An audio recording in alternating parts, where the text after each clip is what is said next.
I said in the last video that we'll come back for a transfer special. I didn't know how many transfers would happen, how much money would be spent, how many players we'd let go after I introduced you to the team in the last video.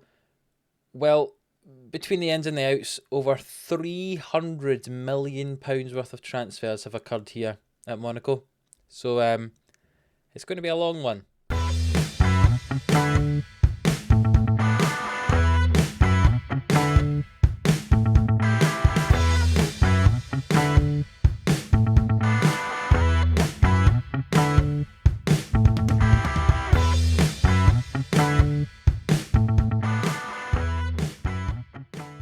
Yes, hello, welcome into Livestreams Sports here for another episode of Glory Hunter on Football Manager 22. This time with Monaco. I need to get used to saying that. I've been saying with Villarreal for so long, but we've left Villarreal. We're now with Monaco. And today, it's just a complete transfer special. No games. It's going to be 20-25 minutes, I imagine, of transfer chat. Some names might be familiar to some of you, some might not.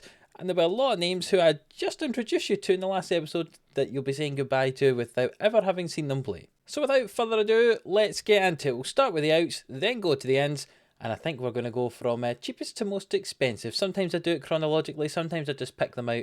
Well, today we're going to go cheapest to most expensive on the outs. On the ins, I'm not sure what way around we're going to do it. Obviously, I'm not going to do every single person. There's a lot of people out on loan, a lot of youth players that were sold for a couple of £100,000. But people who are in the squad that you might remember from the last episode are ones I'll talk about here. So the first one is Ruben Paz. He has left for £6.25 million to go to Wolfsburg. He's a kind of attacking midfielder, a right winger and striker sort of player. 7 finishing, was never going to be any use. We've managed to make £6.25 million on having signed him for free. Not bad going at all. And when you see who we've replaced him with in the squad, you'll understand why he's away. The next player is a centre-back, William Bianda, 28 years of age, French.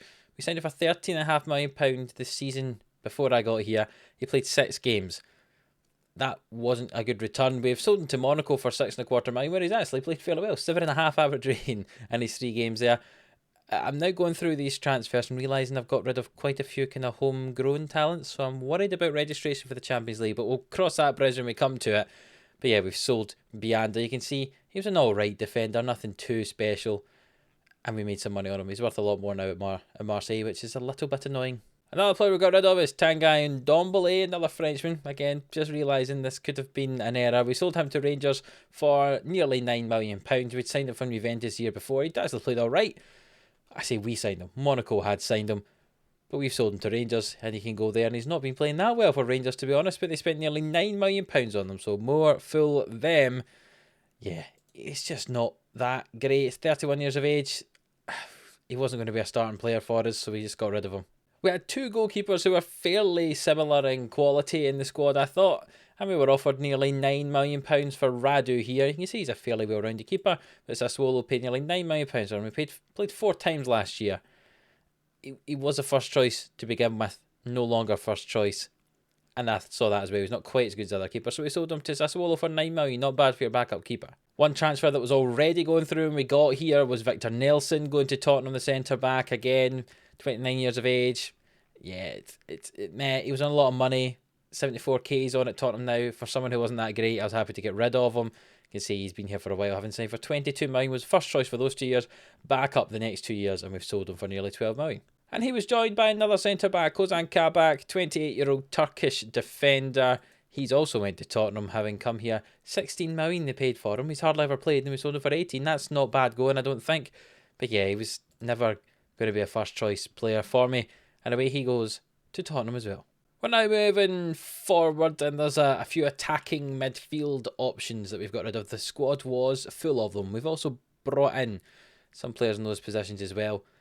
But there's a lot of kind of players that were worth a lot, and I didn't really like. And some of them wanted to leave. And one of those being Alexander Golovin. He's away, 32-year-old Russian, to AC Milan for £18.5 million. You see, he's been a fairly steady member of the team in recent years. He did well in pre-season for us, but yeah, I was happy to sell him. 32 in his last year of his deal. He didn't want to sign a new deal. He was unhappy here. We've got big wages. There's something like 120 grand a week or something like that. He's off the wage bill now, and he's away to AC Milan. Another man who was on quite a large amount of money, something like 150 grand a week, something along those lines, was Myron Boadu here, the winger and striker. He had played, 20 odd games, scored 8 goals last year. We sold him for £23.5 million to Napoli. He did score in his first game for them, so good on him. Yeah, we made a little bit of profit on him since he was bought right at the start of this save. He's nothing special. He's pretty fast, but apart from that, he's not that great. Certainly not useful as a winger. His finish is only 13, so not great as a striker. He's just fast, isn't he? And the last out is Mikkel Damsgaard, the Danish winger, striker, attacking midfielder, central midfielder, player, we'll say, attacking player. He's a fairly well-rounded player, but he was unhappy at the club after he made some signings, and we just got rid of him. We bought him for £30 million a few seasons ago. He'd been a fairly constant member of the team, and now we sold him for £29 million to Real Madrid. It says he's worth 90 now, but I think that's because of the length of his contract and the fact that he's at Real Madrid, because he definitely doesn't look like a £90 million player.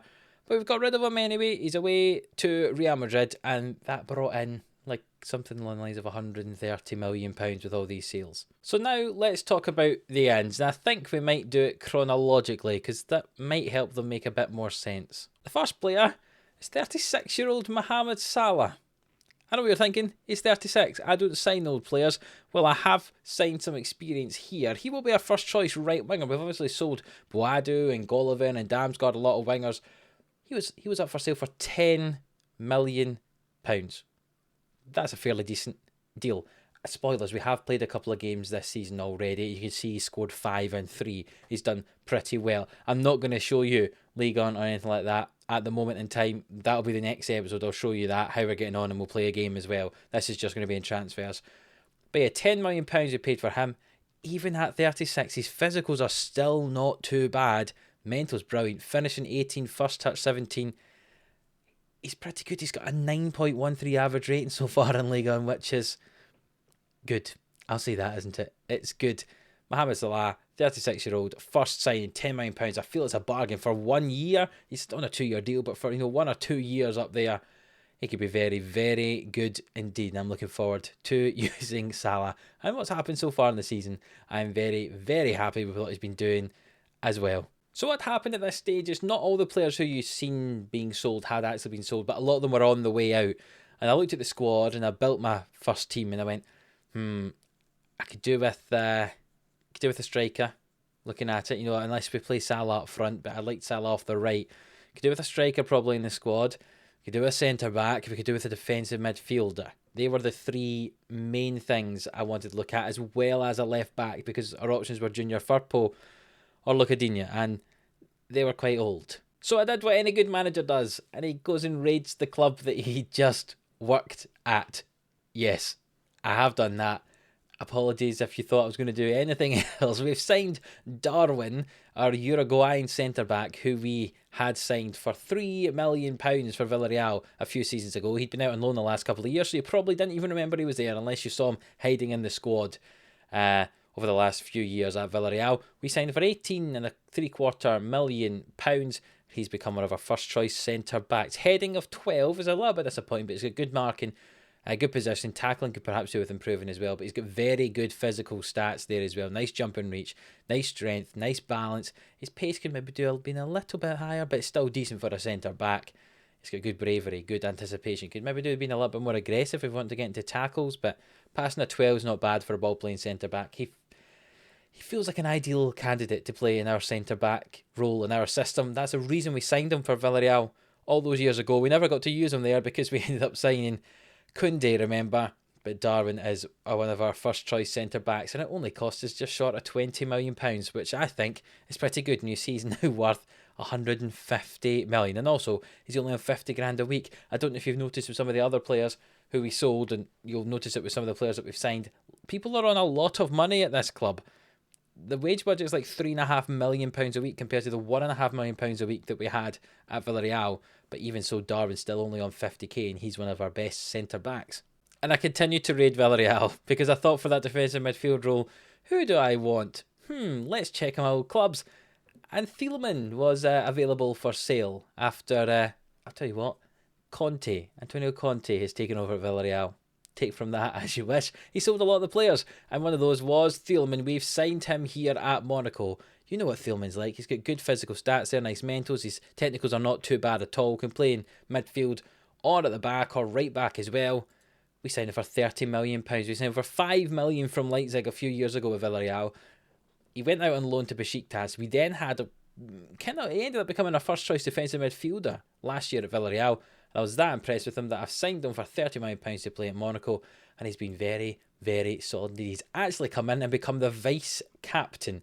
That's how much I rate him. You can see he's got good leadership there of 15, teamwork is 16. I think he's going to be a very, very good captain in that holding midfield role in this team. Yeah, Maximilian Thielmann has joined us from Villarreal and has come to Monaco. And in the last of the raids from Villarreal, I promise we have spent quite a lot of money. I think it's something like £80 million we spent on Villarreal players. We've signed Jimmy Maronier, the striker. We needed a striker in this team, and we have brought Maronier back to his French homeland. And he said he's worth 56 to £63 million, but we actually signed him for 30 million. Just a year later, after we signed him for Villarreal for 14, he scored 16 goals in 30 appearances. He's now arrived here for £38 million after a year in Spain. He's come back to France, and this will help with our homegrown quota as well, because he's a Frenchman. I was thinking a little bit about that when I was doing this. You can see, we know how good he was. He scored a lot of goals for us last year. Good stats all over. Finishing at 18 and dribbling at 17 makes him very, very dangerous in that attacking position. We use him as a pressing forward. If I scroll down to being stats for a pressing forward, he's got good physical stats. I know, and he's got enough off the ball and teamwork and work rate to try and close down. And he's got good anticipation, but really it's that finishing. He's an outstanding finisher of a ball. And basically, if the rest of the team can supply him, he's going to score the goals. And this is probably the last name you'll remember from our previous clubs. I didn't go and sign a left back from Villarreal. No, I didn't. I looked around the whole world. I thought, well, who do my scouts see for a left back? I didn't really like anybody. I went and looked at Villarreal, went Zinchenko, Sanchez, meh. Not for me. And then I went back to my previous club in this save, where we started with Roma. And remember, we signed Victor Christensen from Copenhagen when he was just something like a 19 or 20-year-old left back. Well, we've now signed him and brought him to Monaco as our first choice left back, because we needed someone in that position. We've spent £65 million. That's not up front. That's something like 30 million up front, and the rest is over instalments. Could get to 77 based on add-ons, but you can see since we signed him for Roma for £14 million from Copenhagen, he was a kind of first choice left back for every single season.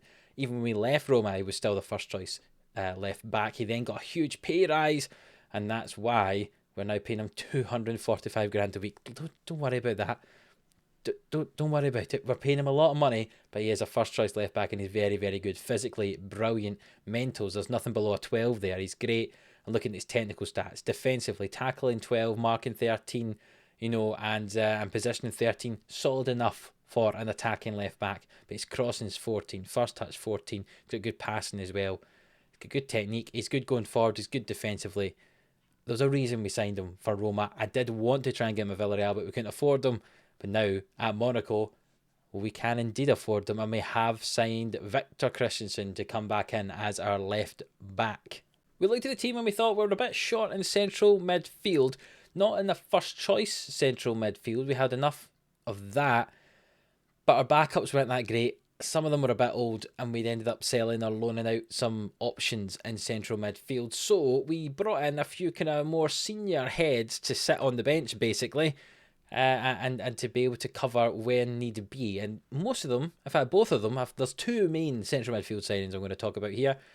They were both on the transfer list, and that's why I went for them, because we kind of got them on the cheap compared to what they would probably be worth. The first one here, Marcos Llorente, the Spanish central midfield player, can also play at right back or up the right-hand side, can also play up front or centre back. Basically, he's very versatile. He's a good versatile player. £6 million Atletico Madrid wanted him for. £6 million they wanted for him. He's worth more than £6 million. I was happy to pay that. See, nothing really stands out as outstanding for him. He's got good natural fitness. It'll be very good to cover. Imagine that player on the bench. He can cover a whole load of positions. Good passing, good mental stats. His physicals are maybe starting to die down a little bit because he's 33 now. But nice, solid player, I think, to come off the bench. And for £6 million, I don't think you can complain about that. And the other man is another 33-year-old central midfield player, James Ward-Prowse. We signed him from Southampton, £20 million he's on the transfer list for, so we paid that. He's been a stalwart in that Southampton side ever since he broke into the team all the way back there, in 2013-14. We know how good his set pieces are as well. And look, 20 for corners, 20 for free kicks, great natural fitness, got good mental stats as well. I mean, he's a pretty decent central midfield player. Can also cover on the right-hand side if we need to as well. Also can cover in that defensive midfield position as well. We've got Thielman in there. Bentancur is covered at defensive mid, but Ward-Prowse can also play there if we need to. On 100 grand a week, class is an important player. Probably is going to come off the bench for us, but a solid player.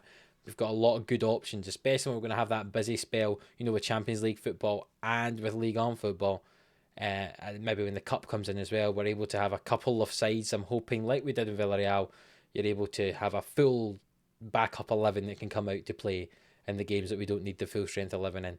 And James Ward-Prowse could very easily be one of those members of that team. He could also start, to be honest, but we'll see. There could be some rotation in that midfield. Who knows? But Ward-Prowse, I mean, £20 million, that still feels good for a 33-year-old Ward-Prowse. And basically, the team was sorted. I didn't think we needed anybody else, but I did make a few more signings, including a couple of loans, to just add a little bit of depth.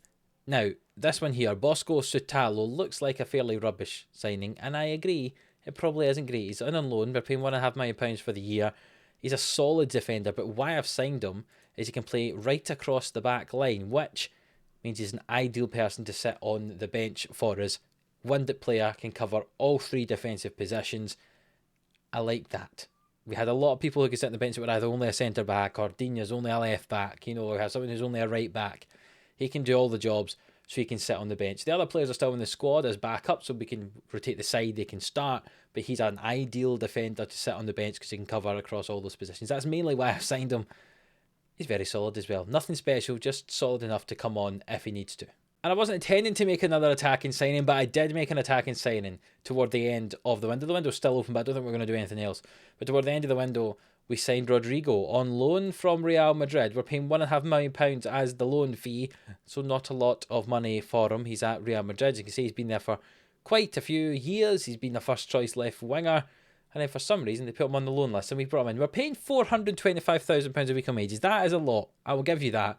But he's got very nice physical stats. His mentals are not bad either. His technical stats, first touch is good, technique's good, passing's good as well. His dribbling's decent. He's a very good left winger. That's what I would say. He's got good flair, good off the ball, good decision making. I like him. I think he could be quite good. 27 years of age. We do have an option to buy for £45 million as well at the end of the loan. So if we want to do that, we could. But to give a bit of competition on the left-hand side, we only had kind of one proper left winger out there. I thought, let's have a bit of competition. And Rodrigo ended up, after the first few games of the season, kind of becoming my first choice left winger because I thought he was playing that well. But it gives us competition, gives us options out there. It's very exciting indeed. And we've just made a signing just a couple of days ago, and it was Emmanuel Porreta, the 20-year-old Argentinian striker / left winger. We've signed him for £6 million from River in Argentina. Look at his stats.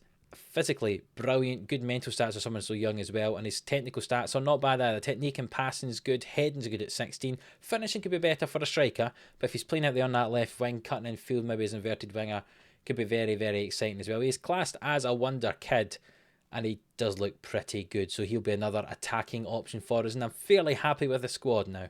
So I say that was the transfer window. £191 million brought in, 133 out, which means over £300 million of a transfer window we had here. You can see most seasons Monaco spend more than they bring in, and that's no different today.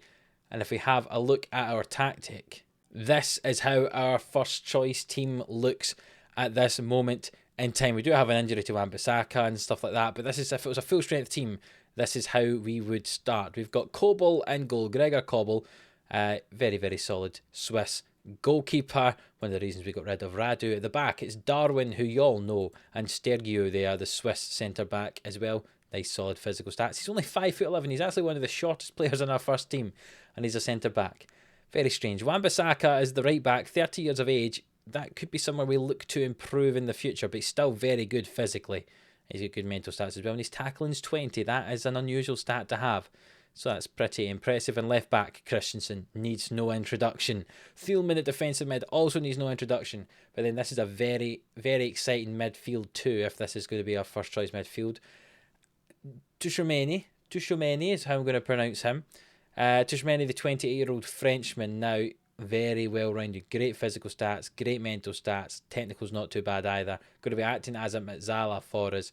Has been here since he arrived from Bordeaux for 17 million back in 2019. And certainly since this series began, he's been a first-choice central midfielder for Monaco. And he's got 40 caps for France as well. So, yeah, he's pretty good. And alongside him is a young man who we were actually looking at while we were Villarreal manager. We never got him. He came here to Monaco. He's just come back from a very, very long-term injury. And that's Giuseppe Antonelli, playing as that advanced playmaker for his good physical stats. He's declining slightly, but that's because of that injury. You obviously do decline when you're injured. Hopefully now he's back in the team. He'll be able to play.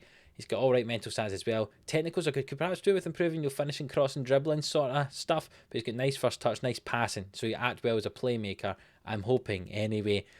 Weirdly, he can play as a centre-back and also a striker as well. But he's definitely going to be a central midfield player for us. When you look at him here out here for £25 million a few seasons ago. And then if we go to his injuries, you can see he had a very major injury. Like for 7 months, he got injured in February. He was out for 7 months with damaged cruciate ligaments. Hopefully that's him done though, with big injuries. When you look at his injury history, it's a bit worrying because he did also fracture his leg, but that was in a game. In fact, both of his major injuries have been in games. So they felt like contact injuries, certainly. Although it doesn't say it was a contact injury for the damaged cruciates, which is a little bit worrying. But he is our first choice central midfielder in there alongside Tchouaméni, but you do still have Ward-Prowse and Llorente on the bench if need be. Salah starts on the right hand side, Rodrigo on the left, and Maroni leading the line. That's our first three. And then on the bench, I mentioned Sutalo would be the option to cover all defensive positions. Bentancur is in here as well as a central midfield and defensive midfield option, 31 years of age. Ward-Prowse and Llorente in there too, can cover across midfield and defence, the two of them as well, 33 and 33. So the midfield cover is fairly aged, I'll say. Madueke there, the Englishman, plays out on the right hand side. He's been here for a couple of years, having arrived from Liverpool. He is very, very solid. If it was not for Salah, Madueke would be there. But unfortunately, Salah is here.